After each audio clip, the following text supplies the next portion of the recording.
Viewers, आज हम बात करेंगे कब्ज़ की। कब्ज़ क्या है? कब्ज़ 100 बीमारियों की माँ है।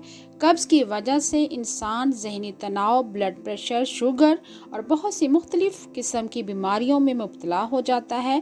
कब्ज़ की वजह से मैदा और आंतों में ख़राबी पैदा होती है। कब्ज़ की शिकायत बहुत आम है।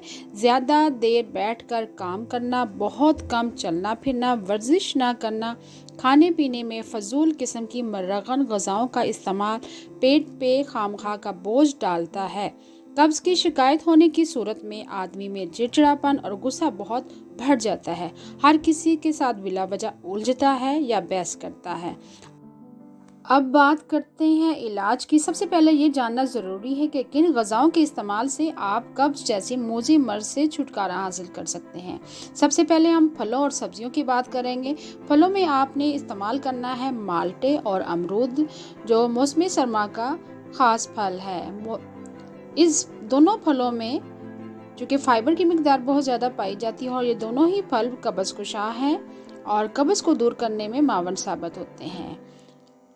और दूसरे नंबर पे जौ में जो फाइबर की मिकदार बहुत ज़्यादा पाई जाती है। जौ के दलिए का अगर आप मसलसल इस्तेमाल करते हैं तो उससे भी आपकी कब्ज़ बहुत जल्दी दूर होने वाली है।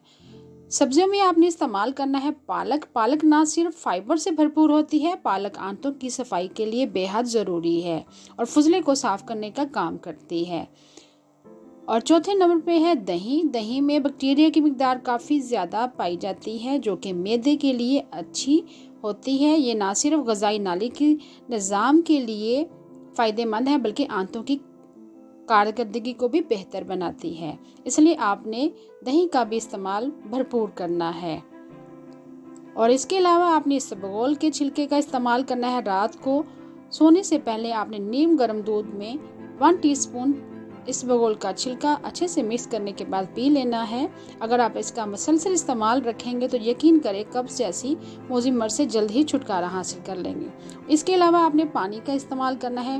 रोज़ाना आपने 7 से 8 गिलास पानी का इस्तेमाल करना है।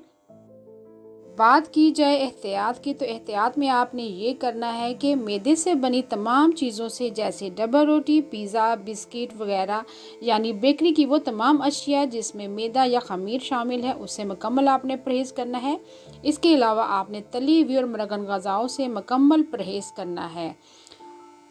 उम्मीद है आपको आज की मेरी रेमेडी पसंद आई होगी। अगर आपको इन्फॉर्मेटिव ये वीडियो मेरी लगी है तो प्लीज़ मेरे चैनल को सब्सक्राइब करें, लाइक करें और फैमिली फ्रेंड के साथ ज़रूर शेयर कीजिएगा। Thank you for watching. अल्लाह हाफिज़।